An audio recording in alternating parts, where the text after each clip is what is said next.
اعوذ باللہ من الشیطان الرجیم بسم اللہ الرحمن الرحیم الحمد للہ رب العالمین والصلاة والسلام علی اشرف الانبیاء والمرسلین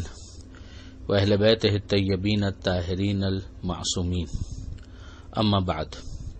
سورہ مبارکہ مائدہ آیت نمبر 6 سے آیت نمبر 9 6 to 9۔ بسم اللہ الرحمن الرحیم۔ يا أيها الذين آمنوا إذا قمتم إلى الصلاة فاغسلوا وجوهكم وأيديكم إلى المرافق وامسحوا برؤوسكم وأرجلكم إلى الكعبين، وإن كنتم جنبا فاطهروا، وَإِن كُنتُم مَّرْضَىٰ أَوْ عَلَىٰ سَفَرٍ أَوْ جَاءَ أَحَدٌ مِّنكُم مِّنَ الْغَائِطِ أَوْ لامستم النساء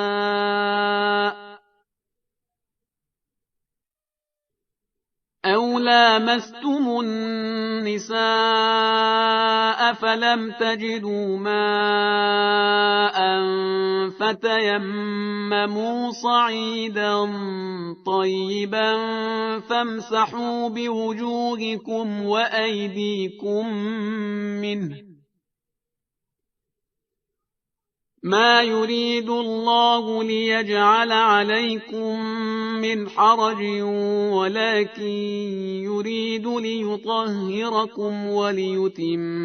نعمته عليكم لعلكم تشكرون۔ واذكروا نعمة الله عليكم وميثاقه الذي واثقكم به إذ قلتم سمعنا وأطعنا واتقوا الله إن الله عليم بذات الصدور۔ يا أيها الذين آمنوا كونوا قوامين لله شهداء بالقسط ولا يجرمنكم شنآن قوم على ألا تعدلوا، اعدلوا هو أقرب للتقوى، واتقوا الله إن الله خبير بما تعملون۔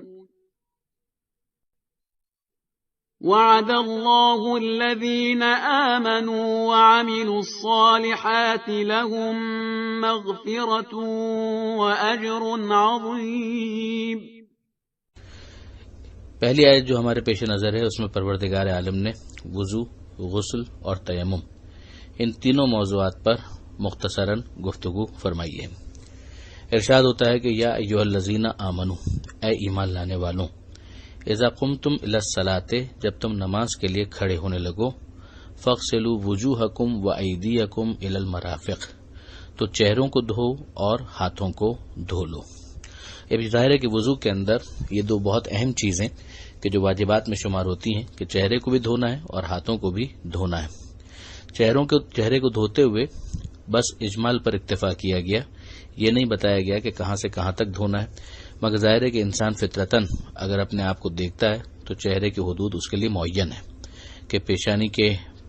اوپر جہاں بال اگ رہے ہیں وہاں سے وہ اگر دھونا شروع کرے اور تھوڑی تک دھو لے تو اس کو یہی مانا جاتا ہے کہ اس نے چہرے کو دھو لیا۔ اسی طرح چوڑائی میں متعلقہ حصے کو اگر دھو لیا جائے، مگر ہاتھوں کے دھونے کے معاملے میں یہ مشکل ضرور پیش آتی ہے کہ ہاتھوں میں اگر ایک طرف دیکھا جائے تو انگلیاں ہیں اور دوسری طرف کلائی ہے، اس سے اوپر کوہنی ہے، تو یہ سمجھ میں نہیں آتا کہ کہاں تک دھونا ہے۔ لہٰذا یہاں پر پروردگار عالم نے اس بات کو واضح فرمایا کہ الی المرافق، کہ کوہنیوں تک دھو لینا ہے۔ اس بیان سے آپ اندازہ کر سکتے ہیں کہ ڈائریکشن کیا ہوگی دھونے کی یا پانی کس طرح سے بہانا ہے، اس کے بارے میں اس آیت میں کچھ نہیں بیان کیا گیا، بلکہ سمجھایا یہ گیا ہے کہ جو حدود ہے ان کو سمجھ لو۔ چہرے میں اس وضاحت کی ضرورت نہیں تھی، ہاتھوں میں اس وضاحت کی ضرورت تھی۔ اب اس کے بعد جو فطری ایک طریقہ ہوگا کہ اگر کسی بھی شخص سے کہا جائے کہ یہاں سے یہاں تک دھونا ہے تمہیں، تو کس طرح سے وہ پانی ڈالے گا، وہ فطری طریقہ یہی ہوگا کہ وہ اوپر سے نیچے کی طرف پانی ڈالا کرے گا۔ تو وہی چیز یہاں پر ہے، اور اس کی پھر وضاحت پھر روایات اہل بیت میں بھی ہمارے پاس ملتی ہیں۔ تو یہ ہو گئے دو معاملات دھونے کے، کہ اگر وضو کرنا ہے تو چہرہ بھی دھونا ہے اور ہاتھوں کو بھی دھونا ہے۔ پھر اس کے بعد پروردگار عالم نے مسح کی بات کی کہ وَامْسَحُوا بِرُؤُوسِكُمْ وَأَرْجُلَكُمْ، کہ سر کا مسح کرنا ہے اور پیروں کا مسح کرنا ہے۔ اب یہ جو سر کا مسح کرنا ہے اس میں با موجود ہے کہ بِرُؤُوسِكُمْ، جس سے چھٹے امام جعفر صادق علیہ السلام نے یہ استدلال بھی فرمایا کہ یہاں پر مراد یہ ہے کہ سر کے کچھ حصے کا اگر مسح کر لیا جائے تو وہ کافی ہے۔ اور جب سوال کیا گیا کہ مولا یہ چیز قرآن کی اس آیت میں کہاں سے نکلے گی، تو امام نے کہا لمکان البا، کہ یہ جو با یہاں پر موجود ہے یہ بتا رہا ہے کہ پورے سر کا مسح نہیں مانگا گیا بلکہ سر کے کچھ حصے کا مسح مانگا گیا ہے۔ تفصیلات پھر احادیث کے اندر مزید بیان کی گئی۔ تو ایک ہو گیا سر کا مسح، اور پھر اس کے بعد فوراً ہے وَأَرْجُلَكُمْ، پیروں کا مسح، إِلَى الْكَعْبَيْن، یہ جو گٹے ہیں وہاں تک، ابھار جو ہوتا ہے وہاں تک، کہ انسان اس کو بھی مسح میں شامل کر لے۔ تو اب یہاں پر یہ بات ہم کو سمجھ میں آئی کہ پیروں کا بھی مسح کرنا ہے، جیسے کہ بالکل واضح ہے، اگر کسی بھی عربی سمجھنے والے انسان کے سامنے اس عبارت کو رکھا جائے اور کوئی تعصب نہ ہو تو وہ یہی کہے گا کہ ہاں یہ مسح کی بات ہو رہی ہے، مگر بہرحال اس کے اندر جو عام برادران اہل سنت ہیں ان کی رائے یہی ہے کہ یہاں پر پاؤں کے دھونے کی بات کی گئی ہے اور اس کو دور لے جا کر فغسلوا کے ساتھ تعلق اس کا جوڑتے ہیں۔ لیکن بہرحال قاعدہ یہی ہے کہ اقرب کے ہوتے ہوئے اب عد کے اوپر عطف کرنا مناسب نہیں ہے۔ تو یہاں پر جو عبارت ہے اس سے ہمیں یہ سمجھ میں آ گیا کہ وضو کی ترکیب یہ ہے کہ چہرے اور ہاتھ کو دھونا ہے اور سر کا اور پیر کا مسح کرنا ہے۔ پھر اس کے بعد پروردگار عالم یہ ارشاد فرماتا ہے کہ وَإِن كُنتُمْ جُنُبًا، کہ اگر تم جنب ہو جاؤ، یعنی اگر سیریمونیل انکلینلینس جس کو انگریزی میں کہا جاتا ہے کہ انسان جنابت کی وجہ سے اگر اس نجاست کا سامنا کرے تو پھر وہ کیا کرے، تو پروردگار عالم نے کہا کہ فَتَّحَّرُوا، کہ طہارت کا اہتمام کرو، اپنے آپ کو پاک کرو۔ یہ پاکیزگی کیسے ہوگی اس کی تفصیلات یہاں پر نہیں دی گئی، اس کی تفصیلات پھر ہمیں احادیث کے اندر ملتی ہے کہ غسل جنابت کے ذریعے سے انسان اپنے آپ کو طاہر اور پاکیزہ بنائے گا۔ پھر یہاں پر ایک ایکسیپشنل کلاز دیا گیا کہ وَإِن كُنتُم مَرْضَىٰ أَوْ عَلَىٰ سَفَرٍ، کہ اگر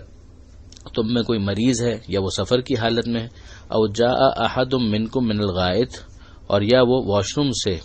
پاخانے سے فارغ ہوا ہے، او لامستم النساء، یا تم نے اپنی خواتین سے یعنی اپنی ازواج سے قربت کی ہے، فلم تجدوا ماء، اور تمہارے پاس پانی نہیں ہے، تو پھر تم کیا کرو گے، فتیمموا صعیدا طیبا، کہ پاک مٹی کے اوپر تمہیں تیمم کرنا ہے۔ اب ظاہر ہے کہ اس حصے کے اندر جو بتایا گیا اس میں کچھ کیسز وہ ہیں کہ جس میں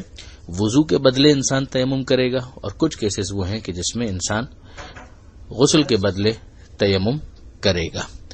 فَامْسَحُوا بِوُجُوهِكُمْ، اب اس کے اندر سمجھایا جا رہا ہے کہ اس تیمم کے اندر کیا کرنا ہے۔ بِوُجُوهِكُمْ یعنی اپنے چہرے کا مسح کرو، وَأَيْدِيكُمْ مِنْهُ، اور اپنے ہاتھوں کا مسح کرو۔ یہ طریقہ تیمم کا اجمالی یہاں پر بیان کر دیا گیا۔ اب ظاہر ہے کہ اس کی جو تفصیلات ہیں وہ احادیث ہی کے اندر آئیں گی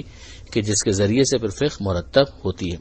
پروردگار عالم کا ایک تبصرہ ہے، خدا فرماتا ہے کہ ما یرید اللہ لیجعل علیکم من حرج،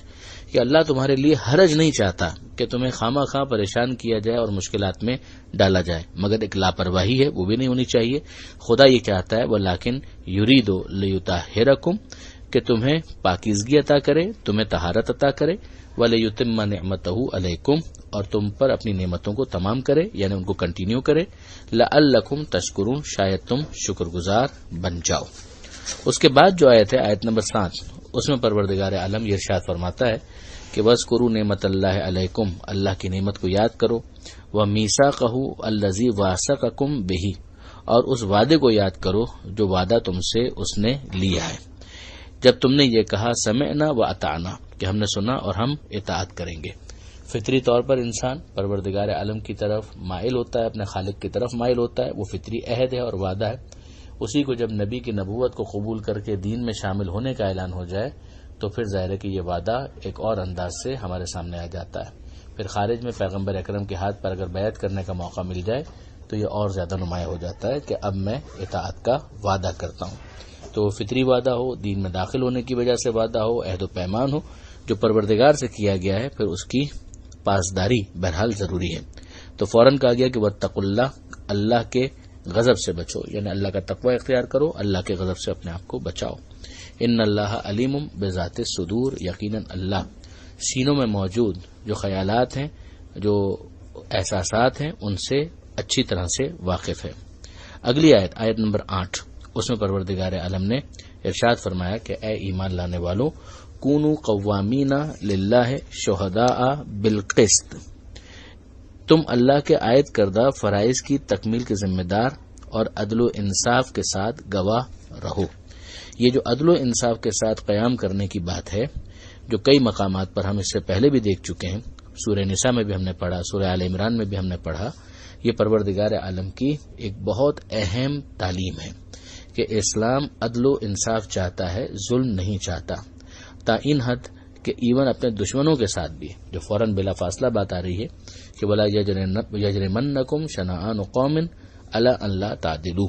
کہ تمہیں کسی قوم کی دشمنی اس بات پر آمادہ نہ کرے کہ تم عدل کے راستے کو چھوڑ دو.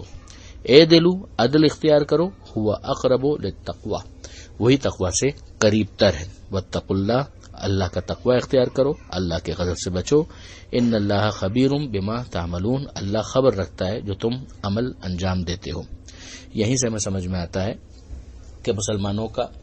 دوسری اقوام کے ساتھ کیا طریقہ کار ہونا چاہیے. اگر کوئی غیر مسلم ہے تو اس کے ساتھ بھی اس کا ظلم والا طریقہ کار نہیں ہونا چاہیے، وہاں پر بھی عدل و انصاف کو ملحوظ خاطر رکھنا چاہیے. اس آیت کے ذریعے سے تمام مسلمانوں کو اپنے گریبان میں جھانکنا چاہیے اور دیکھنا چاہیے کہ کیا ہم آپس میں بھی ایک دوسرے کے ساتھ اس عدل و انصاف کے تعلق کو برقرار رکھنے میں کامیاب ہیں،